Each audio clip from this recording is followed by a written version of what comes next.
اوروں کے یہ نفرت کا بول اور حقارت کا بول یہ اللہ کے ہاں بالکل پسندیدہ نہیں، اور اس بول میں اس لہجے میں بات کرنا یہ کوئی دین کی بات نہیں ہے، یہ نفس کی شرارت ہے۔ آپ اپنے اختلاف کو ظاہر کریں، میٹھا بول بولیں، اگلے کو عزت دیتے ہوئے اختلاف رائے کریں، نہ کہ نفرت و حقارت کے شعلے برساتی ہوئی زبان ہو اور اگلوں کا دل چیر کے رکھ دے۔ جو ہی رمضان آتا ہے تو تراویح پہ مناظرے شروع ہو جاتے ہیں۔ میں ایسے ہی یوٹیوب دیکھ رہا تھا تو وہ ایک سامنے آیا، 20 تراویح پڑھنے والوں کو چیلنج۔ او بھائی اللہ کے واسطے یہ چیلنج اپنے پاس رکھو۔ حضرت عمر رضی اللہ تعالیٰ عنہ نے 8 تراویح کا بھی حکم دیا ہے، صحیح حدیث ہے، اور آپ نے 20 تراویح کا 3 وتر کے ساتھ حکم دیا ہے، صحیح حدیث ہے۔ کوئی اس پہ عمل کر لیتا ہے، کوئی اس پہ عمل کر لیتا ہے، دونوں ٹھیک ہیں۔ باقی یہ نوافل ہیں، کوئی 20 پڑھو 40 پڑھو، اہل مدینہ 40 پڑھتے تھے۔ یہ تراویح کا لفظ کہاں سے آیا کہ اہل مکہ 4 رکعت پڑھتے تھے پھر ایک طواف کرتے تھے۔ ترویح کہتے ہیں تھوڑی دیر کے آرام کو، پھر 4 رکعت پڑھ کے اور ایک طواف کرتے تھے، تو اس طرح ان کو تھوڑا آرام بھی ہو جاتا تھا، پھر آگے شروع ہو جاتے تھے۔ مدینے والوں کو پتہ چلا کہ مکے والے تو ہر 4 تراویح کے بعد طواف کرتے ہیں، تو ہم کیا کریں؟ انہوں نے 40 رکعت پڑھنی شروع کر دی۔ تو اس پہ لوگوں کو تشویش میں نہ ڈالیں۔ جو 20 پڑھ رہا ہے وہ بھی ٹھیک کر رہا ہے، جو 8 پڑھ رہا ہے وہ بھی ٹھیک کر رہا ہے، جو 40 پڑھ رہا ہے وہ بھی ٹھیک کر رہا ہے۔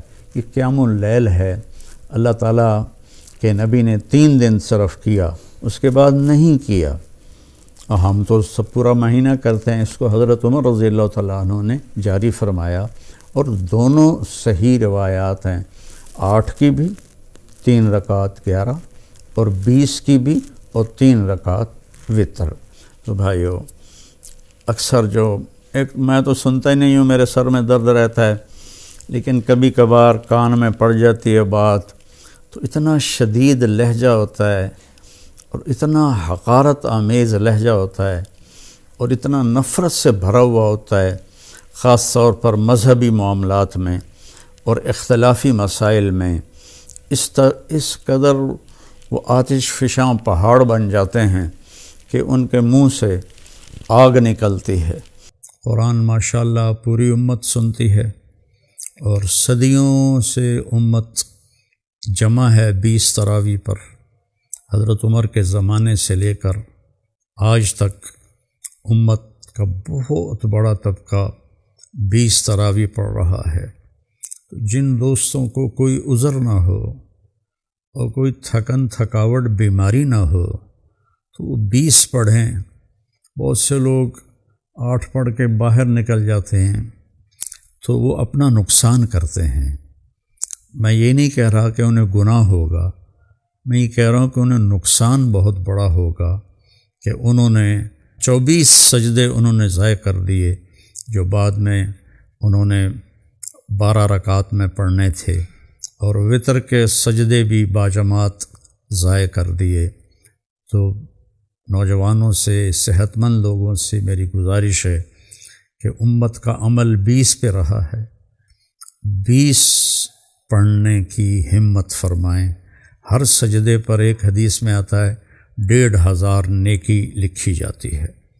تو 20 کے 40 سجدے اور 15 چوکی 60,000 نیکیاں ہر بندہ گھر لے جا سکتا ہے۔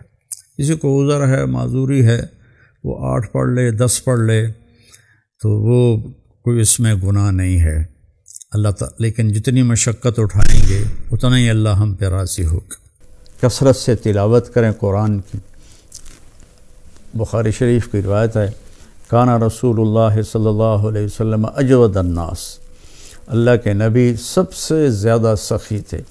وَأَجْوَدُ مَا يَكُونُ فِي رَمَضَانَ حِينَ يَلْقَاهُ جِبْرِيلُ يَأْتِيهِ كُلَّ لَيْلَةٍ فَيُدَارِسُهُ الْقُرْآنَ، اور رمضان میں آپ بہت زیادہ سخی ہو جاتے تھے جب جبریل آتے تھے۔